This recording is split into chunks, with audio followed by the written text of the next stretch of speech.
And coming in hot, just like that funny car of Mark White you saw there from Cordova, I am Lee Craft, the Monday Morning Racer, and this is Between the Slicks, where we talk about it all in the world of drag racing. From the back of the track to the burn down on the starting line, we're going to talk about it all here at Between the Slicks.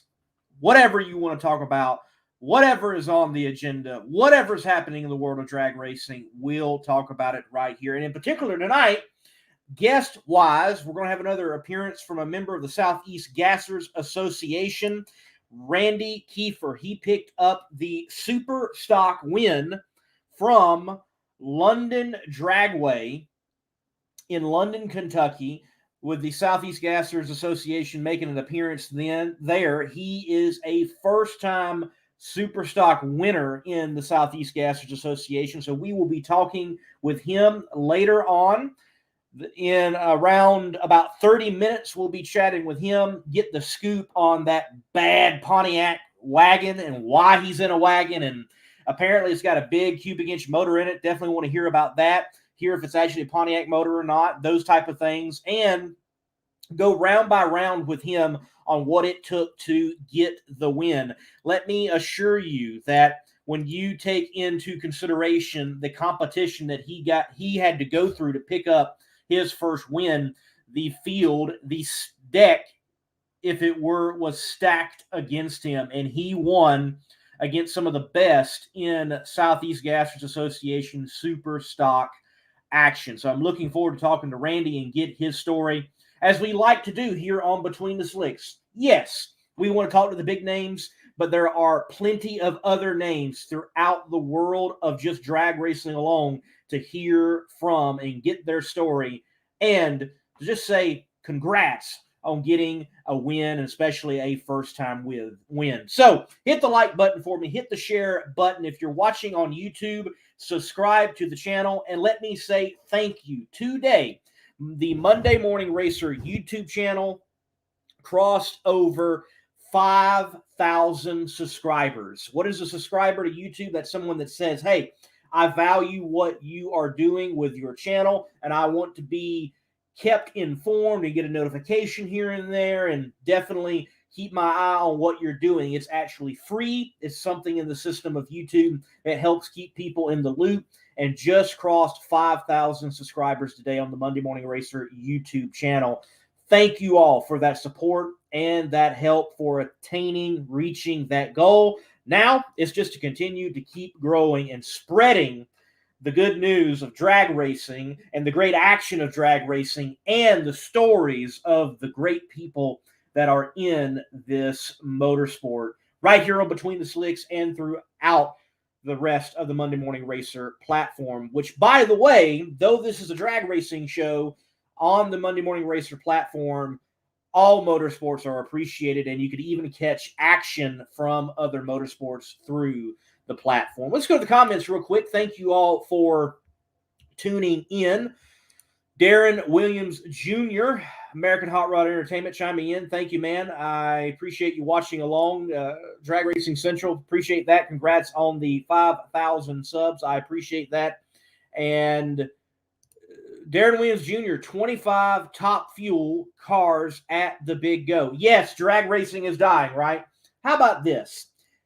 Instead of drag racing is dying, which is complete hyperbole, which means that you're exaggerating, by the way, well, it must be a case that there are just some markets that are more challenging to go to under the economical strains in which we are in. How about that? That's a far more accurate description of what is happening in the world of drag racing, and not just drag racing, but motorsports, period. And it's not just motorsports. You can see it in stick and ball sports, and you can see it beyond the world of sporting as well. But the U.S. Nationals, the Big Go, the biggest drag race in the world, yes, that list is mammoth. And Darren, and to all of you that are watching concerning Top Fuel at the U.S. Nationals, we could see some names, some big names, not make that show. If they stumble, if they do not have their act together, we could see some big names going home. And from what I understand, and this isn't being played up enough, I don't think, but Will Smith, he earned his Top Fuel license in Larry Dixon's Top Fuel dragster. And he will be competing in Larry Dixon's Top Fuel dragster. I think, and please, anyone correct me if I'm wrong, but this will be the first time that Larry Dixon has anything to do with NHRA competitive drag racing on an attempt to qualify and race on a Monday in this case, but race in eliminations since the two-seater chassis debacle. That is big. And it's good to have Larry back out there. Yes, not in a driving sense, but tuning, aiding, and guiding and fielding the car for Will Smith. That is a cool deal. James Qualls says, what's up, MMR? Doing great, man. Hope you're doing good. And again, thank you for the congratulations. I appreciate it very much. Thank you. Drag Racing Central, very quickly. The issue with Will's car is I don't think that team has winning equipment, especially for a first race. I disagree. I think that team is going to be able to step up because the people that are involved with that team, such as, and I expect you're going to have Larry Dixon, Tony Shortall, Aaron Brooks, they run together. You're going to have names around that program that are definitely going to be able to get that car where it can be a qualified car and a competitive car. I think when you look at that list, when you look at the list that Darren is referring to, the entry list, you go to NHRA.com, go to event info, scroll down, there's competitors. There's a little block that says competitors, hit it, and you can see who are the competitors. I think there are many cars. Most of those cars you cannot count out and you cannot write off easily many of those cars and say, oh, those are the ones that are not going to be qualified. We see Krista Baldwin, her ETs are performing. She is going to be in action this weekend. I'll explain that in just a few moments. So there's another drag race to get prepared for the U.S. Nationals and get some data and even be in the same region weather-wise and tuning purposes-wise. We have Mercier coming up and going to be racing. Doug Foley will be there in competition. You've got Trip Tatum, who won the Gator Nationals. He will be there. There are some heavy hitters, and some of those heavy hitters are not cars that have competed regularly. Kyle Wurtzel cannot be counted out. I know that you have Terry Totten. They plan on ramping up that program to make the field because he knew running a 390 was not going to cut it. So expect Terry Totten to turn the wick up and attempt to dive into the 380s. It is going to be an insane field for sure. So, Darren, thank you for bringing that up. People, keep your eye on Top Fuel at the U.S. Nationals. It is going to be a spectacular show, and I do predict that there will be storylines from that weekend, from that race, of this person didn't make it.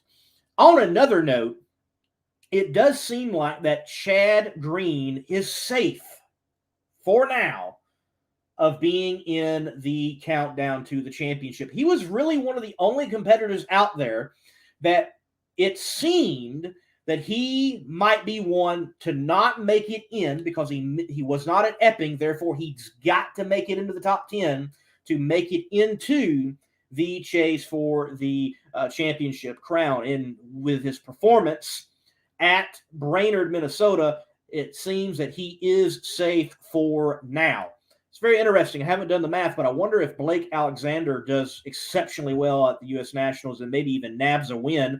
Look, things like that have happened at the biggest race in the world for drag racing. What that might look points implication-wise with it being the last race to incur points for the regular season.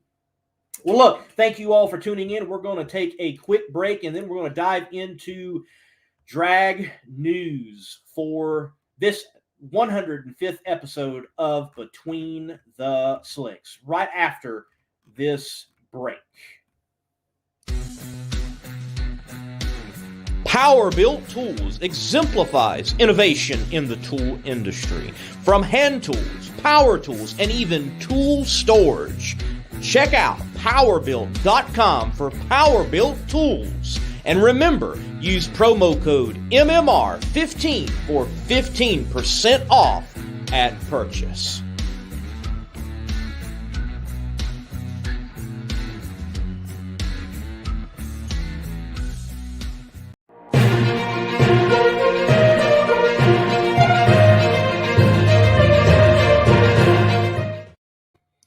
In drag news, and yes, we are going to have Randy Kiefer on in just about 18 minutes or so, and we'll chat with him as our guest tonight, winning the Super Stock Crown there at London Trackway for Southeast Gas Association competition. In drag news, though, I want you all to know that coming up, not this weekend, but it's Labor Day weekend, and again, I will say this.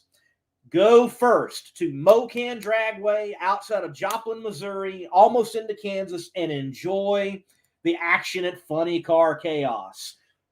You can see the banner here, the poster here that Chris has put together, and it is growing. Last night on Chaos Live, it was 38 funny cars. It's actually 39 funny cars, to be exact, that are entered. Can we hit 40? Can we go over 40 at Mocan Dragway for their Labor Day Classic? And we have got some heavy hitters that are certainly going to be there. We've got the points battle, a narrow points battle. Narrow in the sense of the opportunity to win and steal the championship from Kirk Williams. But there is a mathematical chance that Jeff Cameron in that Magnolia Missile can win the championship. It is mathematically possible, but he's got to perform well, and Williams Brothers 200 proof racing at Kirk Williams at the wheel, they have not got to perform well for that to happen. But there is that storyline. The China Syndrome funny car of Wayne Hoffman, a tribute to his dad, Al Hoffman. He's going to be there at Mocan all the way from Connecticut, and he got bit by the bug earlier this year in Texas, performed well enough that he won at Eddyville, and then in after round one at Kearney, Nebraska, he dropped from heat exhaustion. But this man wants to compete, and he's competing at Funny Car Chaos. Ronnie Young in the beautiful, always photogenic, and performing well Blue Max will be back in competition. First time that we will see him, if I remember correctly, since Lufkin, Texas earlier in the year. And Bill Naves, long-time alcohol funny car racer in his Shooting Star Mustang. He will make the trip from the East Coast to the Midwest to participate in this event at Mocan Dragway. 39 funny cars, ladies and gentlemen, at Funny Car Chaos, entered right now for the Labor Day Classic at Mocan Dragway. So get to Mocan Dragway, enjoy Friday, Saturday of that great drag racing action, and then just head up the road about 7 hours and buy your ticket for Sunday and Monday for the U.S. Nationals. You need to make that your plan for sure. Now, in particular, this weekend, what is happening in drag racing, one of the biggest races in drag racing, period, is going to take place. The revived World Series of Drag Racing at Cordova Dragway. You need to dive in to the history of this drag race.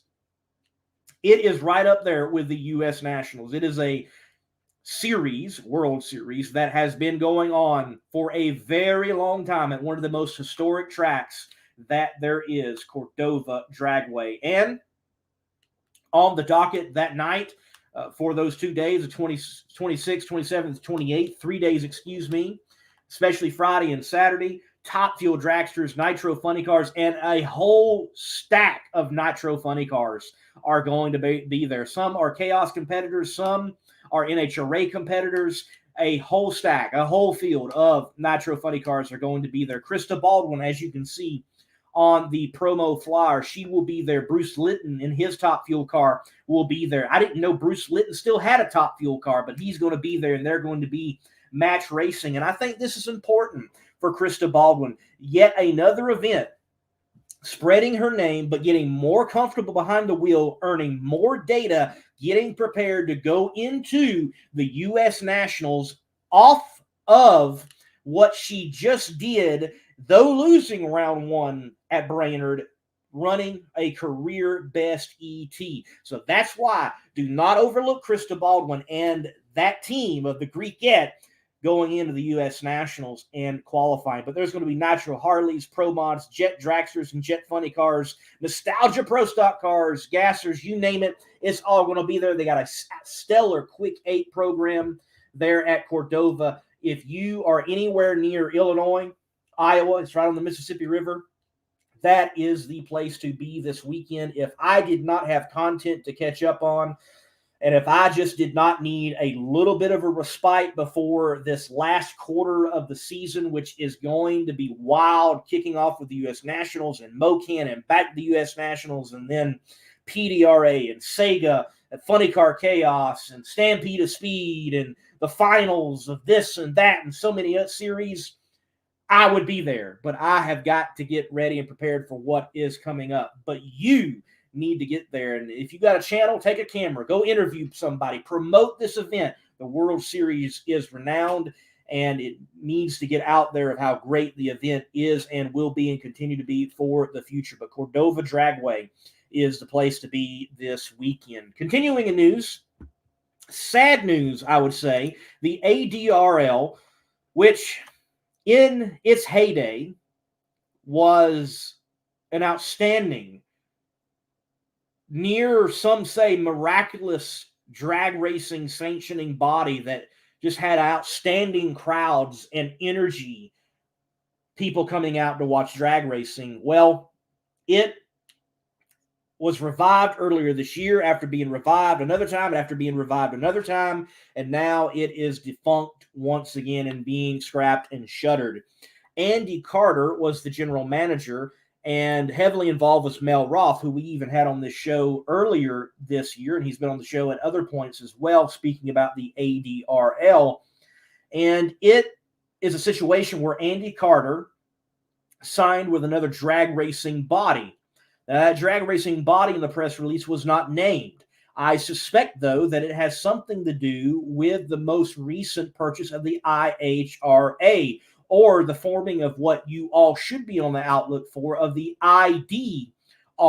And I wonder if it has anything to do with that. But that signing with another drag racing body is a situation where this drag racing body that he is signed with has a extensive, heavy clause of no competition contractually, therefore resigned from ADRL. Mel, not sure why he's not going to keep up the arms. Maybe it's just too much for him and already the successful brand that he has of Door Slammer Racing, and it has been shuttered once again. So may the ADRL rest in peace, and maybe it should stay there. I do like what Bobby Bennett said Tuesday night referring to the ADRL. It's like Pet Cemetery. It just keeps coming back, and it's just not the same. Maybe it should stay dormant.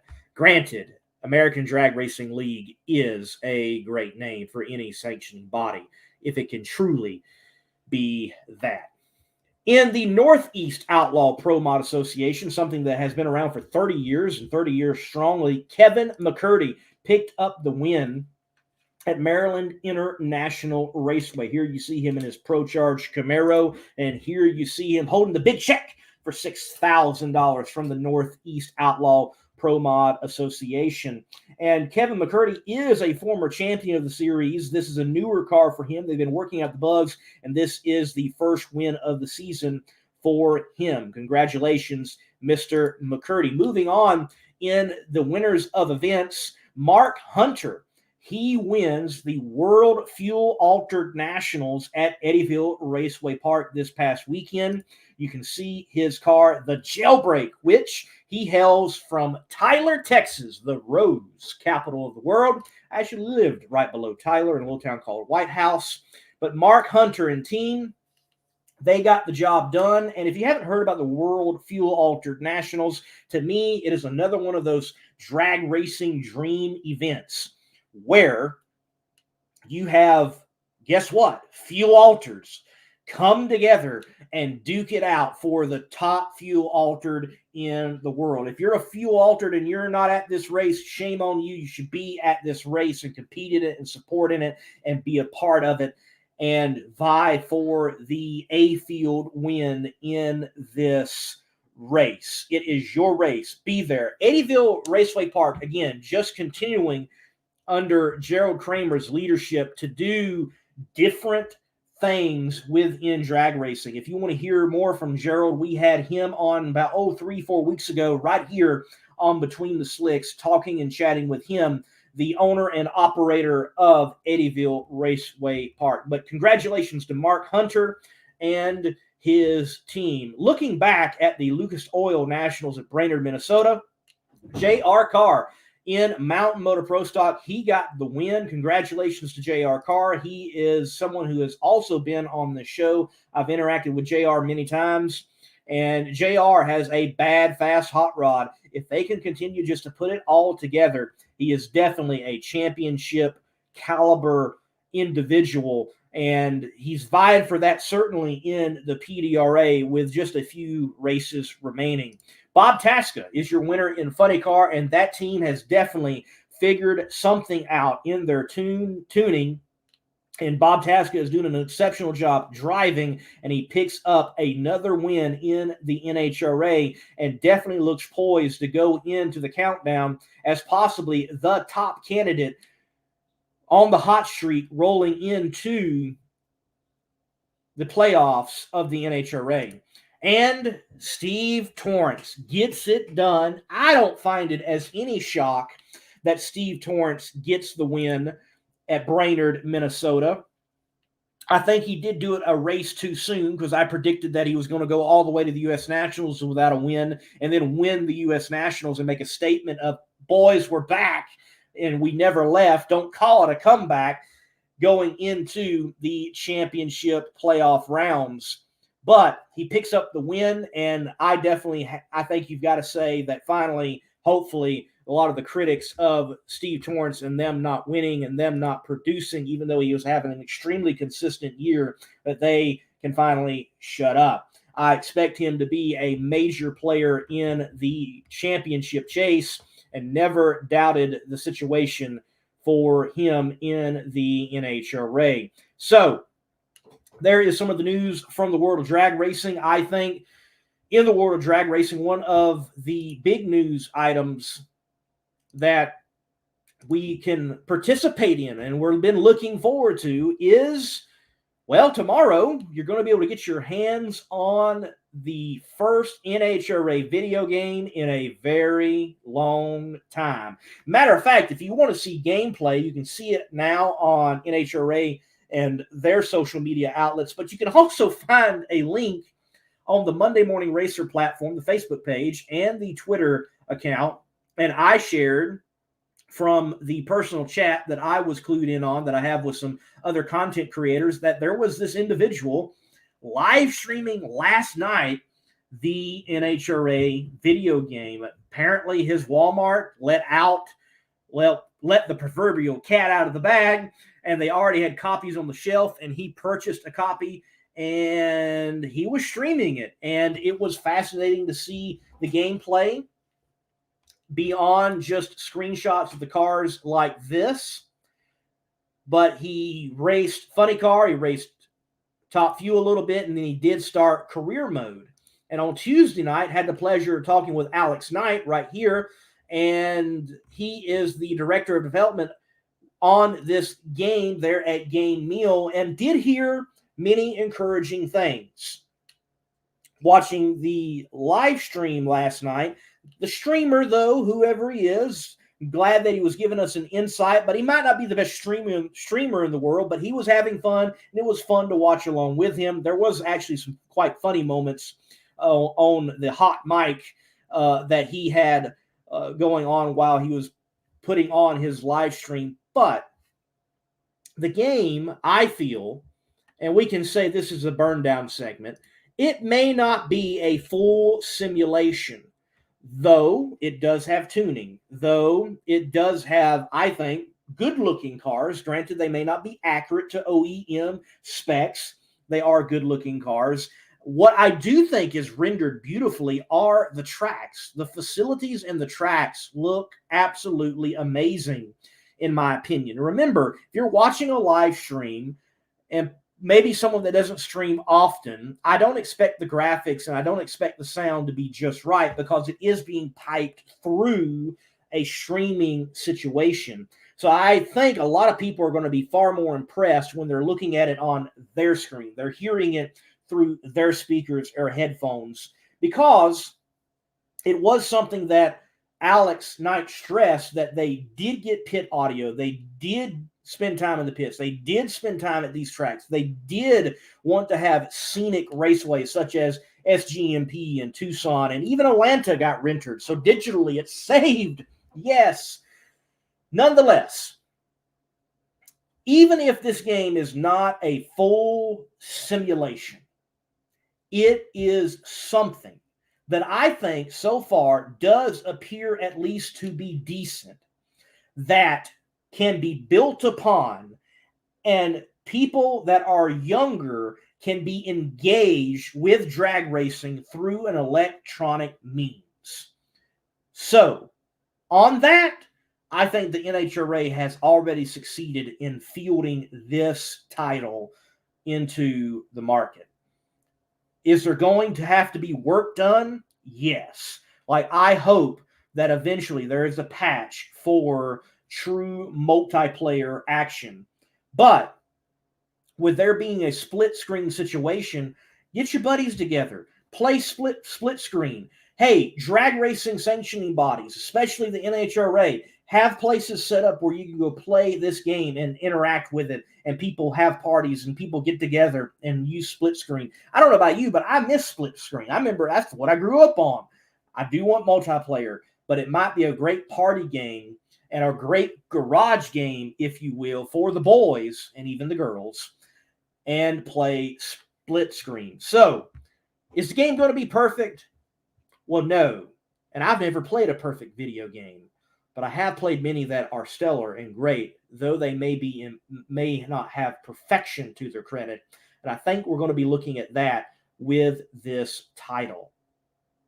Goes to support what the NHRA is doing. Get it, and I look forward to beating you on the leaderboards. And I don't know if I'm going to be able to be MMR on the leaderboards, but keep your eyes unshaded, if you will, for who's at top of the leaderboard with NHRA Speed for All.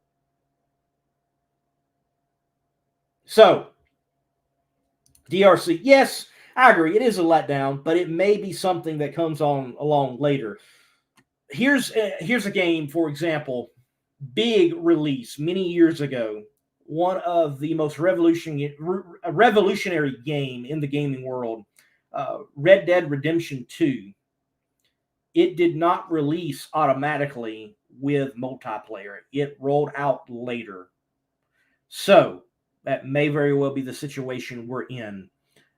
And maybe after the success of this game, and I hope it is successful, there will be that rolled out as well. Granted, you never know with this game and this title where else drag racing might show up on simulation electronic means.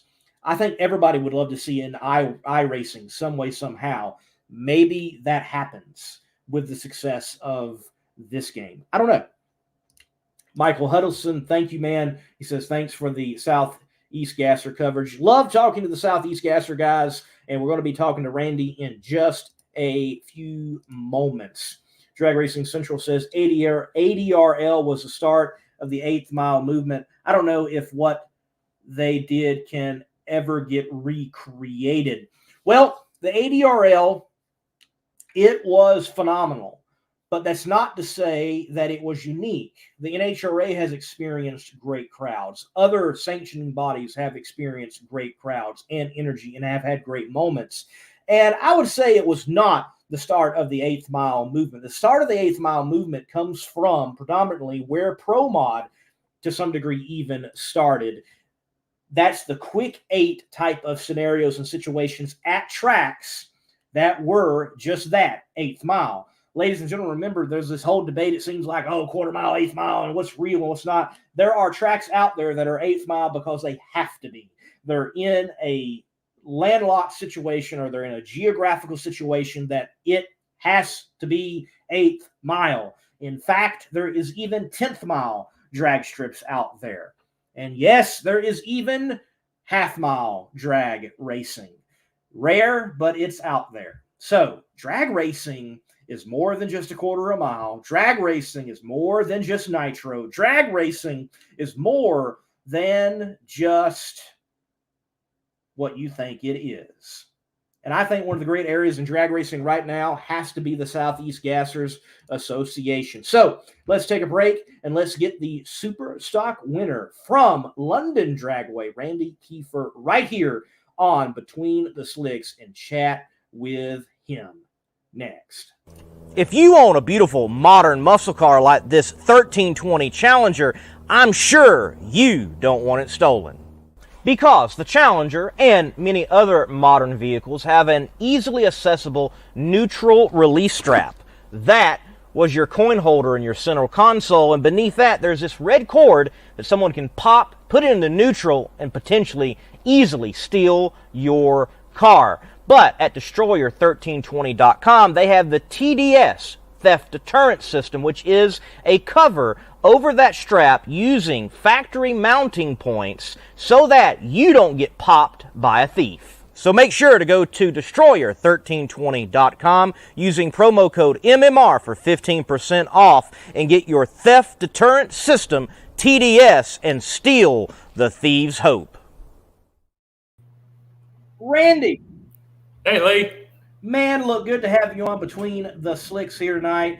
And I love, out of all of the categories of Southeast Gassers Association, Super Stock is my favorite, honestly. I mean, I love them all, but Super Stock is my favorite. So I always like having the Super Stock guys on, because there seems to be this idea in drag racing that, like, if you are the slowest, you're not the best. And I disagree with that. And you guys are representing a great class. So first and foremost, Randy, yes, congratulations. But why are you in Super Stock of the Southeast Gassers Association? My good friend and my neighbor at my business, Ron Allison. I'm gonna blame him or credit him for that. He said, "We're doing this series. I think you'd really like it." And I just, I've done a lot of button racing, trench brake button for a lot of years, bracket racing, and it just intrigued me, and it's what I grew up watching. So that's how I decided we'd get our feet wet in Southeast Gassers. Well, you certainly got your feet wet and you got your hands dirty with a big old trophy after this past weekend winning. And talk to me about the difference, though. You mentioned trans brake racing, bracket racing, leaving off the button, and now you're leaving off of the clutch and your foot and you're shifting. How challenging is it compared to what you've done? Well, I'm glad you asked that. I've told so many people it's probably the slowest car I've driven in 20 years and probably the most fun. What? Yeah, those two don't tend to go together. It does. That is a busy 6.5, 7 seconds. It's just really busy. It's challenging. It's what makes Southeast Gassers, what it is. It definitely does. That is what makes it what it is. It is the driver is back driving the machine. It's not about electronics.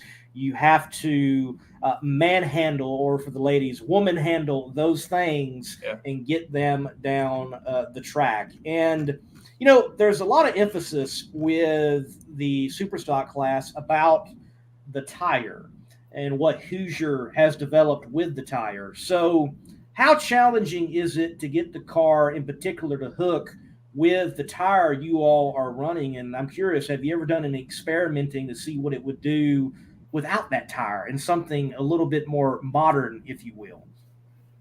Well, we were kind of behind the eight ball. I missed the first two races, getting the car together, and my guys did just a phenomenal job. Real hard pushed to get the thing out. We really wanted to run the whole season this year. We haven't, but I've always thought that this is a tire game.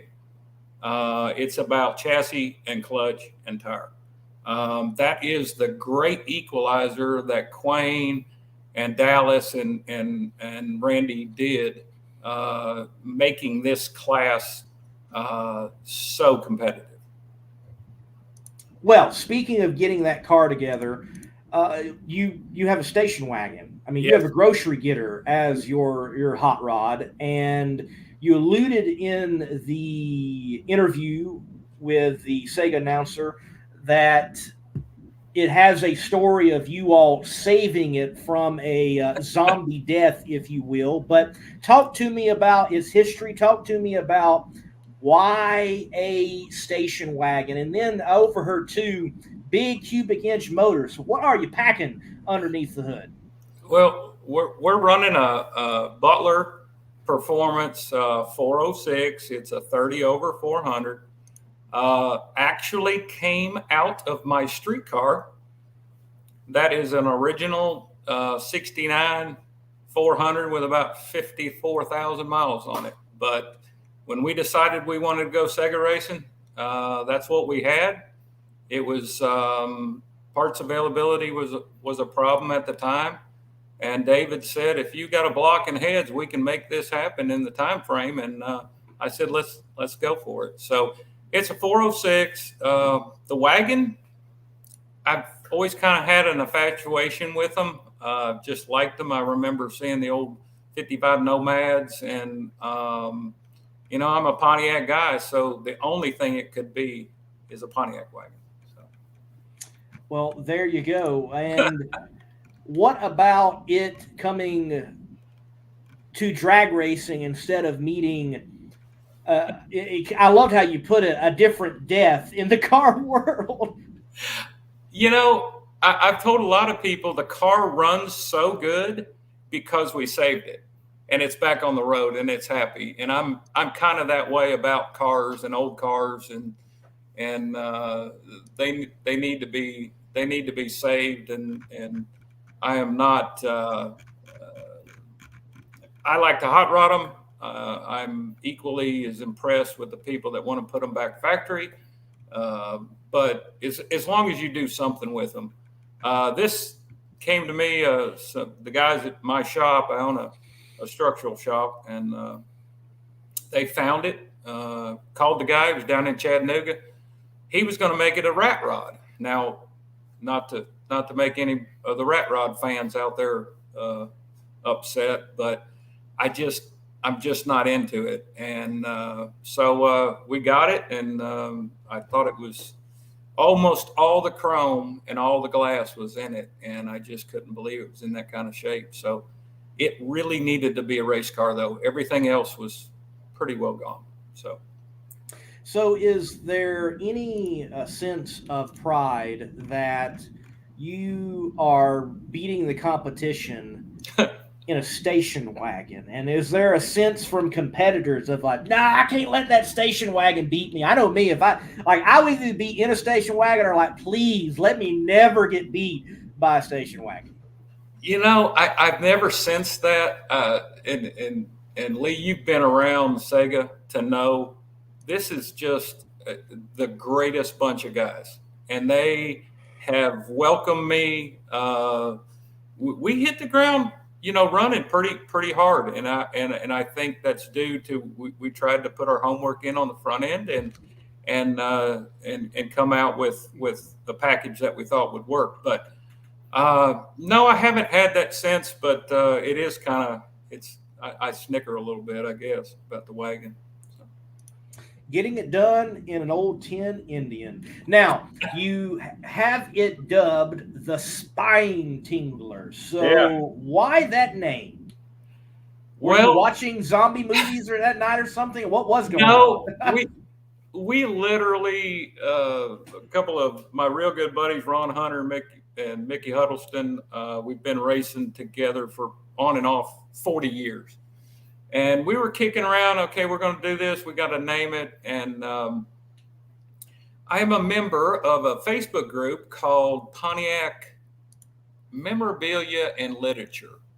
And it was literally right when we were trying to think up a name. A lot of the Pontiac guys, the war wagon and all that stuff is kind of taken. And I kind of wanted to be original. Well, up pops an ad. They posted an old ad. It was a 1956 Pontiac Chieftain original ad, and it said, "America's #1 spine tingler." And I just said, "That's it. It can't be anything else." That's cool. From an original ad Yes. of like Pontiac General Motors marketing saying Spine Tingler. That's pretty cool. So that was fate, I guess. No, that works, and that's a fascinating story. That's something that I like. Make that stuff up. No, you're right. You can't make that up, and that's something I wish still every drag car had a name, even to the professional ranks, even if it was small. Every drag car needs a name. Some of these names have such great stories and themes behind them. Like I think of Tim Cullinan, who recently brought out a brand new funny car, but they still kept it named Irish Car Bomb, like the front engine dragster. And I love the theme they have with, the drink, but the bombs, and everything. And they got Irish heritage. And I think of Bill Naves and his Shooting Star. And he has taken all his names from like great rock songs that he liked. And it's always fascinating to hear where people get the names. That's cool. Straight from Pontiac marketing. Awesome. Yeah. I'll share that ad with you. Yeah, I would love to see that. That would be cool to see for sure.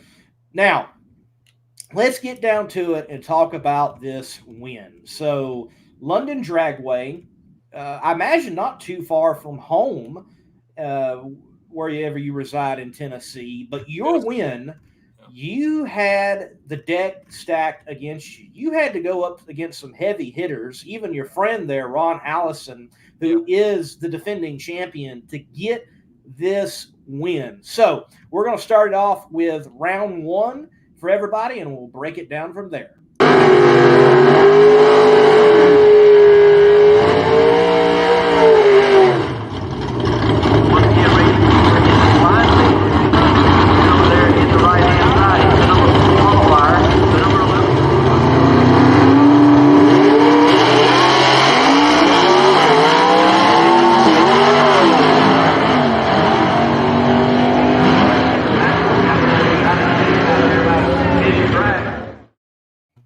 All right, you pick up the win there in the right lane, round one. What were conditions like? What was the track like? What were you all thinking going into competition Saturday? Did it feel like it was going to be a winner? I'll be brutally honest with you. We'd qualified second a couple of races, and we were really pumped at those races. But we struggled. We struggled in Q1. And we made some changes and got back to where we needed to be on Q2. We ended up fourth, which puts you in a decent position. Don, I think, had some mechanical problems there, but we've been the car makes good power. And again, like we said, that tire getting it hooked has been our problem all year, and that's what we've focused on. And y'all were able to definitely hook, get going down the track. Your competitor had some issues with that midways down the track, but you didn't and were able to pick up the win. What does turnaround time, what does the work on the car look like for you all to get ready for the next round? Now, sure, I know it's not a nitro car and you're not throwing rods and pistons out of that thing, but what are you checking on to get ready for round 2 in this situation? I gotta say, we've got it down to a pretty fine tune. We don't run an alternator, so we charge the battery. We fuel the car. We like to run every pass at the exact same amount of fuel. Helps on the weight situation. We cool the clutch. A lot of guys don't, but we do. We put a blower on the clutch, and then we run a cool can. Of course, a lot of guys do. So we replace the ice and try to calm the driver's nerves down a little bit. Definitely got to do that. Got to stay cool as a driver. I don't think London, Kentucky was too bad, especially compared to Wagler. Wagler was really warm. It was a toasty one. But London was comfortable, and we didn't have to fight rain except for one little moment, and it was a good day overall weather-wise drag racing. So round 2, big round, big competition. Round. Let's take a look at it.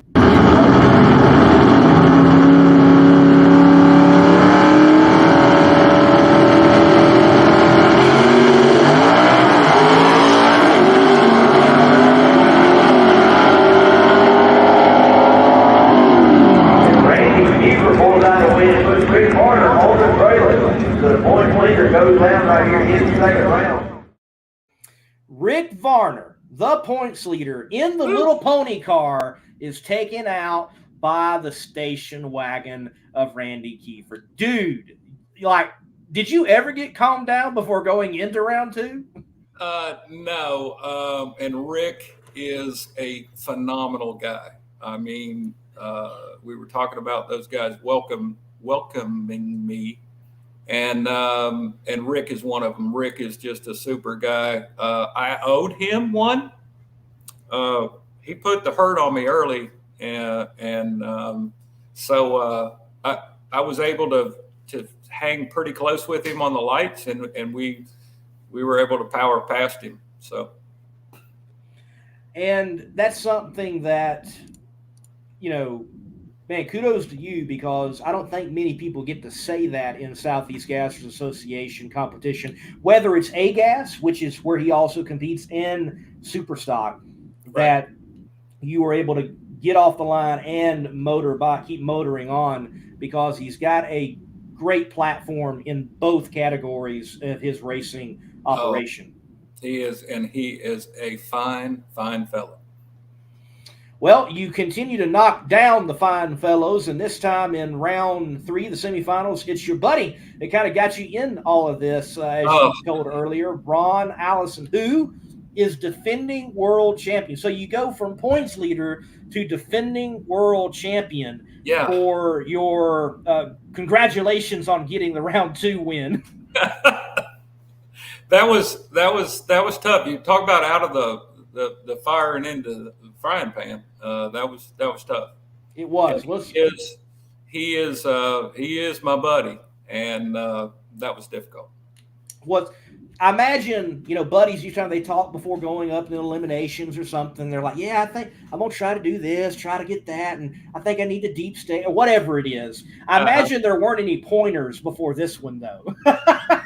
No, not from Ron. We had some discussion internally amongst my crew, but Ron is just a super guy. Again, I don't mean to repeat that, but he's just a super guy. We pit next to each other.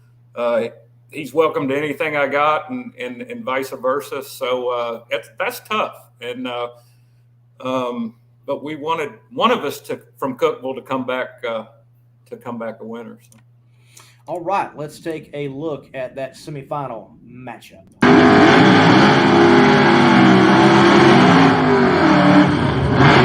These guys travel up down the road to the Southeast virtual day. Really. They meet right here in the semifinals to see who will take on Willis in the final.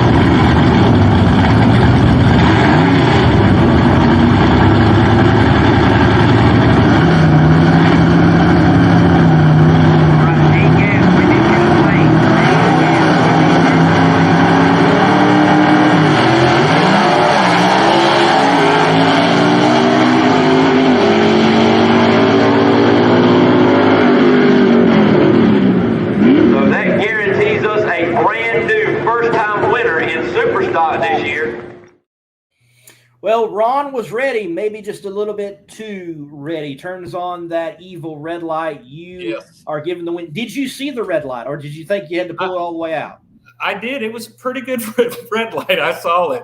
I don't know. Like I said, he had me covered. There was no way I was going to get there, but he knew I was going to try to do everything I could to give him a good race. But those things happen. So I was the blessed reward from that. Hey, red lights are always good when they're in the other lane. Yes, sir. Yes, sir.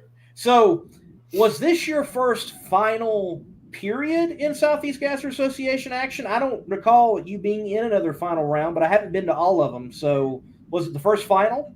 Well, I'll tell you, Lee, it was my first. It was my second final.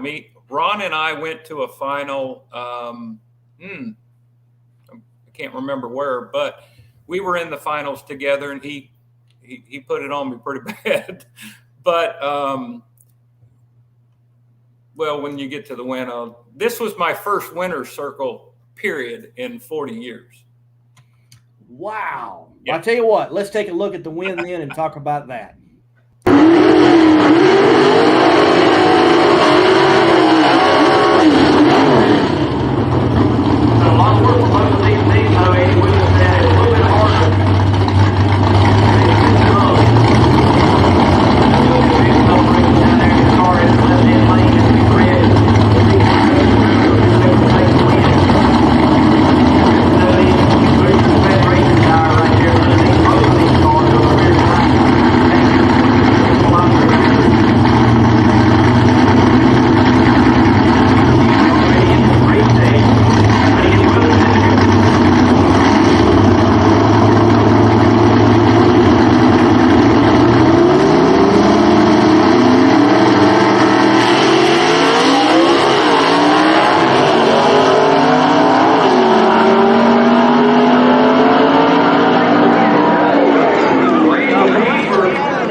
Dude, you left and you got there first. You picked up the win, and look, you just said like 40 years. So build this for me.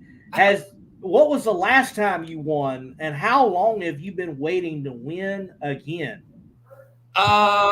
Literally, we did a lot of bracket racing back in the 90s, early 90s, and my buddy who helps me now, Ron Hunter, drove a lot. We had a 68 Firebird that ran Super Pro, and we did okay. And a lot of bracket racing, as you know, you get done, you go get your check, and you go home. So we had some success, but me personally driving, that was definitely the first win and the first winner's circle. So you can imagine, I was shocked and amazed and happy and all those things. Wow. For you to hold it together and get a whole shot, or maybe you're just that nervous and you went left just that good on that occasion, whatever it was in that situation. But congratulations, and what a cool win. I mean, man, you take out the points leader, you take out the defending champion, you took out like every Chevy possible, a Chevy 2, Camaros, and a Nova. I mean, you went through and knocked out all the Chevys. Like Ford guys are even cheering for you through this win somehow. And you're in a Pontiac. I mean, it is an interesting story from where else could but be Southeast Gassers Association drag racing. That's right. Those guys are awesome. I think I am the only Pontiac powered vehicle on the premises. So, somebody's got to fly the Pontiac banner. Yes, certainly. And look, I love hearing that. There was definitely a time in which Buick had Buick and Oldsmobile had Oldsmobile and Pontiac had Pontiac. They had their nuances. Yeah. And you do get that, hey, are you actually running a Pontiac motor in that Pontiac type of situation? And it all it the is time. cool to find that. It is so cool to find that. Get it all the time. And I'm a Pontiac guy because my dad was a Pontiac guy. We grew up in Dayton, and it was a GM town. And I got to say, that weekend was pretty emotional. 2 years ago, I lost my father that weekend. So as the rounds went on, I was definitely I was feeling him. So. Well, man, now I understand to some degree why you're looking at, the trophy the way in which you were, and you were so happy and ecstatic to get that win with the significance of your dad's passing and it being so long as a driver to get a win, nab a win. And, man, congratulations. What a cool win in Southeast Gasser Association competition. Well, you won now. So what's it going to take to get number 2? What's it going to take to be competitive enough to vie for a championship? What's it going to take to put Randy Kiefer at the top of competition? I think Quayne said it in the drivers meeting. This is tough, and I think it's going to be one in the shop. I think we got to keep, when we come back from a race, we go through the clutch, and then we start brainstorming on what we're going to do different and what we can change. We don't mess with the car a lot, but we really just are always trying to think about what we can do better. I had never driven a racing 4-speed before Southeast Gassers. So I've got a whopping, I think I'm up to 40 passes. So the driver has a long way to go. I was so thrilled that we could win a whole shot win that final round because Randy needs to work on Randy. And that is a continually running theme in Southeast Gasser Association drag racing. And I feel like we don't hear that a lot of times in many other drag racing bodies. We hear often, we got to work on our tune-up. We got to work on our shocks. We got to work on our wheelie bar. We got to work on our torque converter. We got to work on all these different parts and pieces. Yeah. But routinely, I've got to work on the driver in Southeast Gasser Association because you all are so busy in that car. So other than getting more passes, what do you think you got to do to work on yourself to get yourself as a better driver then? I hit my practice tree a lot. I'm sure you've seen them. They're great. I want to rig it up to be more representative of what we have to do to leave with the clutch. So I've got a few ideas I want to do this winter on that. And then, again, just focus. The bottom line is just staying focused and climbing up on the wheel and trying to be consistent. So. Well, Randy, look, I hope that the rest of the year for you is definitely a competitive one.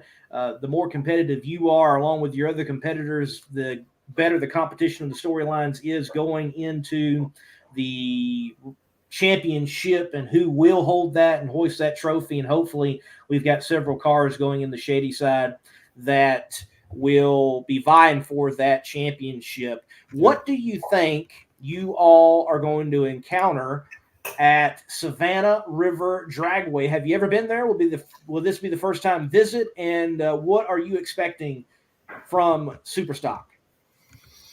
Well, I've not been to that track before. We haven't been to a lot of the tracks. So I think everybody, Eddie Willis, who we ran in the finals, has got that car flying. Ron is working on a new motor program right now.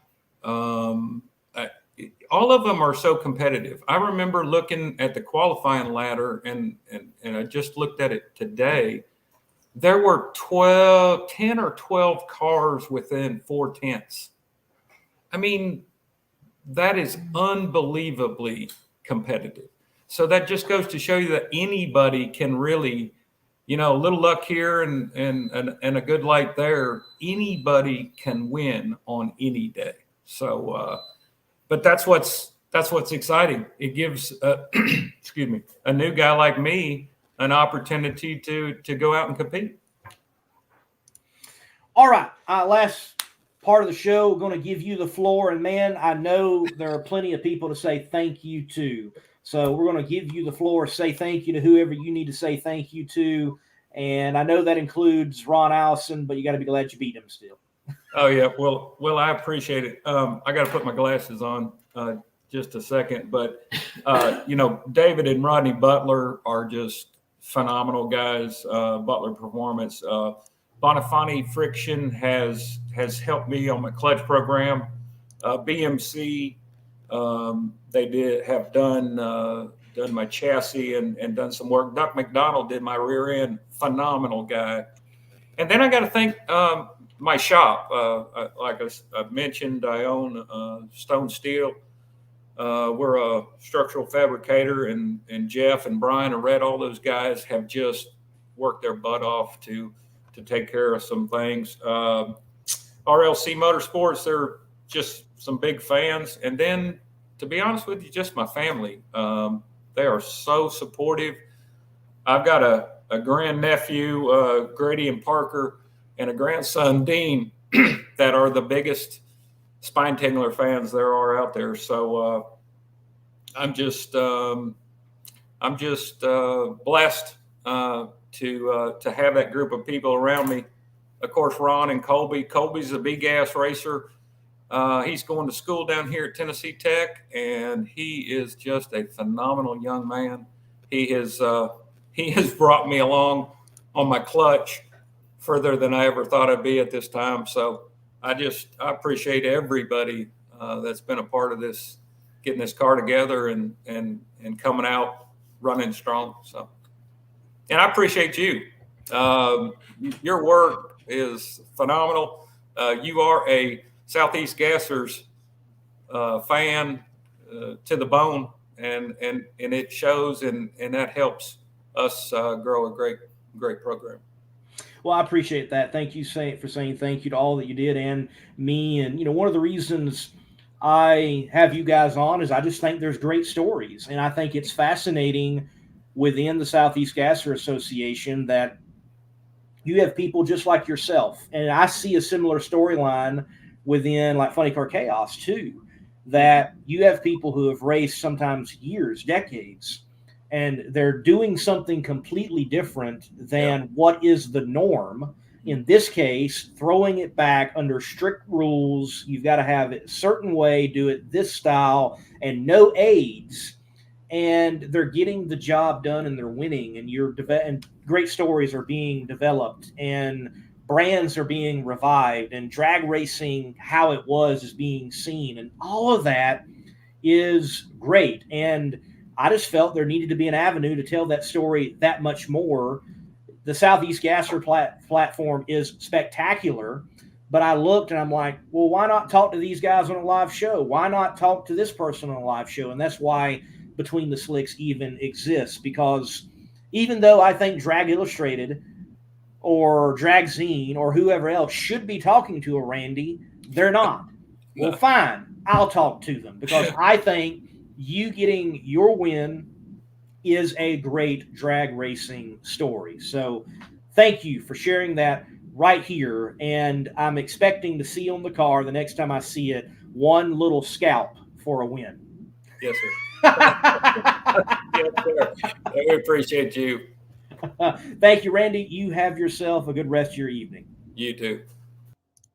Well, again, to Randy Kiefer, congratulations on the win. Great to have the Southeast Gasser Association racers right here on Between the Slicks. Speaking of Southeast Gasser Association action, right now on the Monday Morning Racer YouTube channel, the A-Gas full elimination video from London Dragway is out. You can watch it now on the YouTube channel, the Monday Morning Racer YouTube channel. and catch that action. B gas, C gas, and Superstock will all come out in time, as I am currently working on top content, rolling it out, and you can expect all of that content out through the rest of this week and into next week. And I very quickly do want to mention that there actually is dirt car action, sprint dirt car action to be specific, on the Monday Morning Racer YouTube channel recently, actually the night before catching Southeast Gasser Association action at London Dragway. I was at Cherokee Speedway for the Carolina Sprint Tour, and you can see that dirt car action also on the Monday Morning Racer YouTube channel. Well, for each and every one of you that tuned in, thank you for watching. Come back right here on Thursday night, 8 p.m. Eastern Time. You can get your drag racing news, drag racing opinion, and hear from the people in the world of drag racing that I do think you want to hear from, though you didn't know you needed to hear from them. That happens right here on Between the Slicks. I'm Lee Kraft, the Monday Morning Racer, and until next time, thank you all, and thank you, Renee. God bless, and keep the pedal to the metal.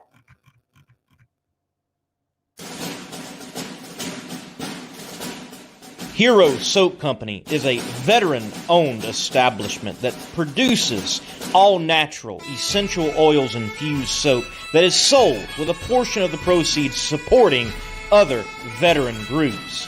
Hero Soap Company. Heroes supporting heroes. Be a hero yourself and buy a bar and let freedom clean.